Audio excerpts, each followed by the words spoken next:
नेपालको इतिहास सम्बन्धी छुटाउनै नहुने केही महत्त्वपूर्ण प्रश्नहरू जुन हजुरलाई जान्नै पर्छ यदि हजुरहरू लोकसेवाको तयारी गर्दै हुनुहुन्छ र नाम निकाल्नै छ भने है। यति प्रश्न जानेपछि ढुक्कसँग हजुर प्रथम पत्र निकाल्न सक्नुहुनेछ है। पढाइप्रति सिरियसले मात्र अन्त्यसम्म हेर्नु, अरूले गए हुन्छ है। ल हजुरको धेरै टाइम नलिई भिडियोलाई सुरु गरौँ। हाम्रो पहिलो नम्बरमा के रहेको छ भने नेपालमा शासन गरेका विभिन्न वंशका प्रथम र अन्तिम राजाहरू। सबभन्दा पहिला हामीहरूलाई बुझ्नुपर्छ कि नेपालमा कुन कुन वंशले शासन गरेन्। ल ट्रिक के हो, गोमकी सोली मस है, गोबाट गोपाल वंश, त्यसपछि महिषपाल वंश, त्यसपछि किरात वंश, त्यसपछि सोमवंश, त्यसपछि लिच्छवी वंश, त्यसपछि मल्लवंश र अन्तिममा शाह वंश है। यति याद गर्नु पर्यो पहिला, त्यसपछि अध्ययन गर्न सजिलो हुन्छ है। ल गोपाल वंशको पहिलो राजा भुक्तमान हुन् र अन्तिम यक्षगुप्त। पहिलो भुक्तमान, अन्तिम यक्षगुप्त। त्यसै गरी महिषपाल वंशको पहिलो राजा बरसिंह, अन्तिम राजा भुवन सिंह। त्यसै गरी किराँतकालका पहिलो राजा यलम्बर र अन्तिम गस्ती। त्यसै गरी सोमवंशको पहिला राजा निमिष र अन्तिम भास्कर वर्मा। त्यसै गरी लिच्छवीकालको पहिलो राजा जयदेव प्रथम र अन्तिम जय कामदेव। ल त्यसै गरी मल्लकालको पहिलो राजा हरिदेव र अन्तिम काशभरपाते।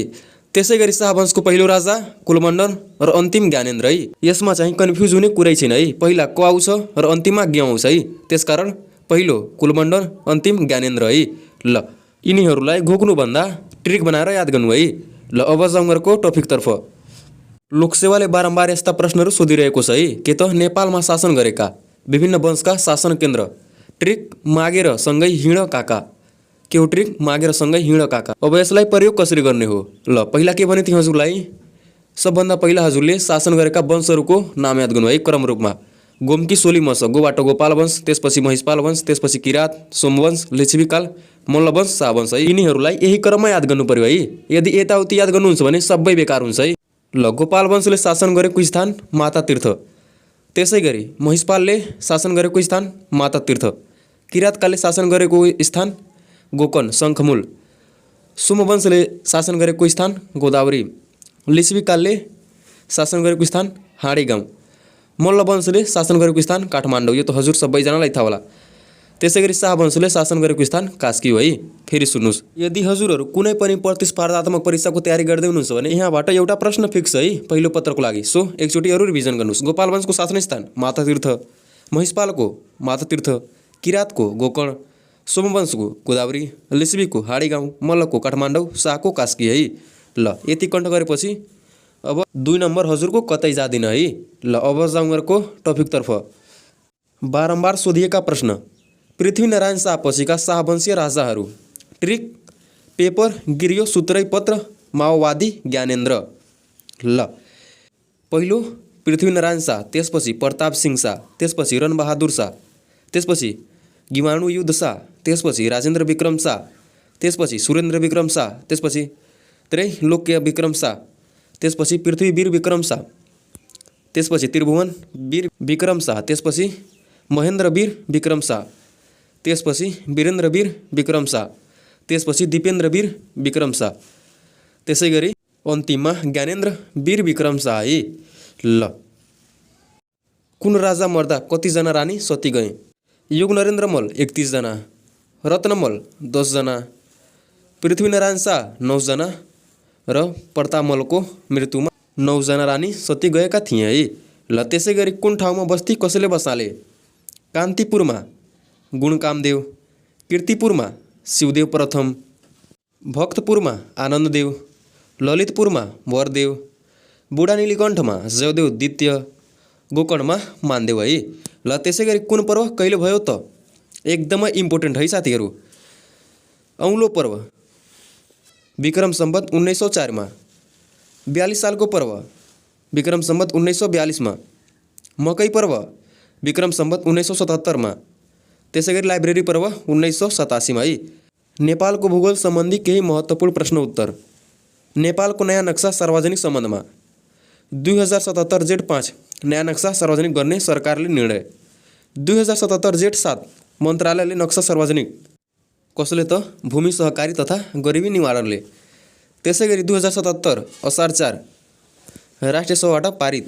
सीमाना सम्बन्धमा चीनलाई मात्र छुने जिल्ला 13 वटा। त्यसै गरी भारतलाई मात्र छुने जिल्ला 25 वटा। त्यसै गरी भारत र चीन दुवैलाई नछुने जिल्ला 37 वटा। चीन र भारत दुवै देशलाई छुने जिल्ला ताप्लेजुङ र दार्चुला। यो पनि बारम्बार इक्जाममा आएको प्रश्न हो। ल त्यसै गरी चीनलाई छुने मात्र भनेको छैन है, त्यसकारण त्यसमा 2 प्लस गरिदिनु है, 25 वटा।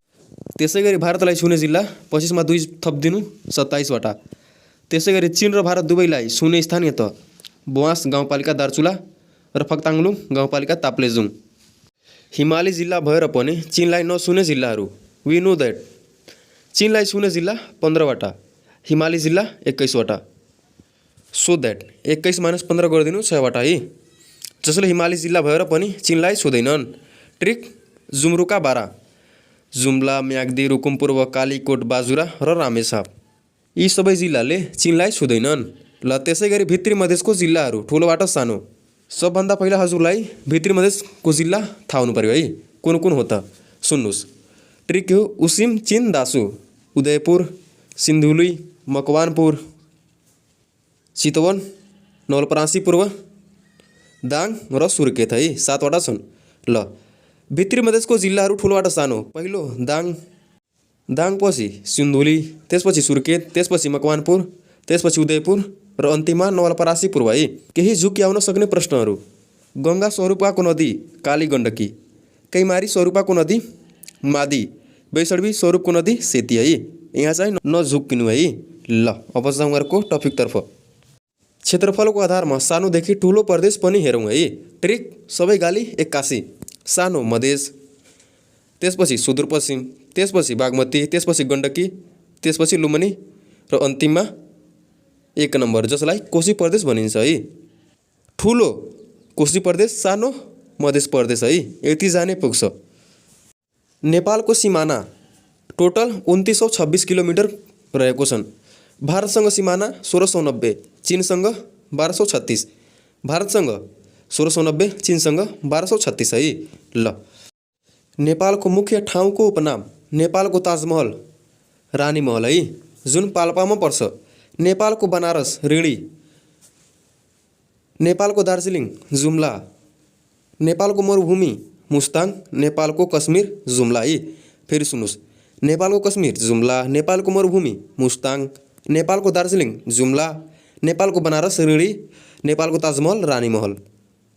नेपालका प्रसिद्ध कुण्डहरू। राराताल, मुगु, फेवाताल, रूपाताल, मैदीताल, बेगनासताल, कास्की, सेपुक्सुन्डो ताल, डोल्पा, 720,000 ताल, नन्दभाउजू ताल, चितवन, गैंडावा ताल, लौसा ताल, सगराहमा ताल, रूपन्देही, जाकिरा ताल, जगदीशपुर ताल, कपिलवस्तु, घोडाघोडी ताल, कैलाली, बुलबुले ताल, सुर्खेत, रानीमहल, झिलमिलाव ताल, कञ्चनपुर, तिल्चो ताल, मोनाङ, खप्तरदह, अछाम, गोसाइँकुण्ड, रसुगा, इन्द्र सरोवर, मकवानपुर, टौदह, रानी पोखरी, काठमाडौँ, नागदह, ललितपुर है। त्यसै गरी गङ्गासागर, धनुषा, महाराजा, सुनवर्सी पोखरी, मोरङ, माइदिया पोखरी, पर्सा, सुरमा सरोवर, बझाङ, पञ्चासे ताल, स्याङ्जा पर्वत र कास्की, गिरिदह, जुम्ला, सुनादह, डोल्पा र बागलुङ जिल्लाको सीमा क्षेत्र, गुफा पोखरी, सभा पोखरी, सङ्खुवा सभा, माई पोखरी, इलाम है। ल यहाँबाट एउटा प्रश्न फिक्स हो है साथीहरू।